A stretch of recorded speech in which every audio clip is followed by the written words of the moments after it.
Bien-aimé dans le Seigneur, quand tu sais qui tu es, tu ne te presses pas.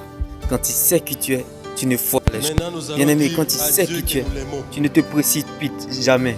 Bien-aimé, le meilleur conseil que je t'offre en ce jour, bien-aimé, ne prends jamais une décision dans la précipitation.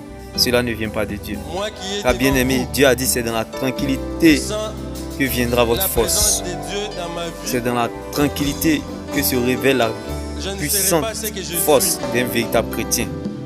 Alors bien-aimé, laisse-moi t'annoncer cette bonne nouvelle en ce jour. Oui, bien-aimé, il faut que ça soit impossible à l'homme, afin que, bien-aimé, la gloire revienne à Dieu. Car tout ce qui est impossible à l'homme est possible à Dieu. La Bible est le seul dictionnaire d'où le mot impossible ne figure pas. Tu trouves ta Bible, tu ne verras plus, bien-aimé, la taille de cette situation, mais tu verras plutôt la taille de ton Dieu. Car Dieu a tellement de solutions qu'il manque de problèmes.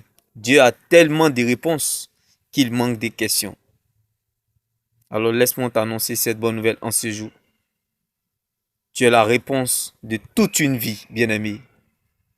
Ouvre ta Bible et tu verras la différence. Comme à la femme à la paix des sangs qui a touché le bord du vêtement de Jésus.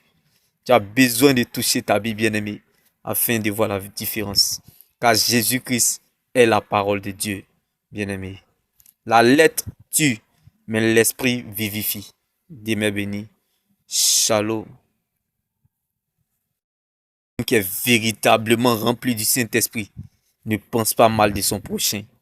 Un homme qui est véritablement rempli du Saint-Esprit n'a pas le temps avec les hommes. Avec les hommes, nous sommes en retard.